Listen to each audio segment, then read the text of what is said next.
Hi everyone, welcome back and thank you for joining me today. As you can see, I will be making some lovely bakery style peach crumble muffins.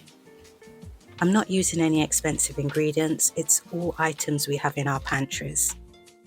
I will be showing my two specific tricks that I use when I want to get the moist, fluffy bakery style muffins. Buttermilk and knowing when to stop mixing the batter.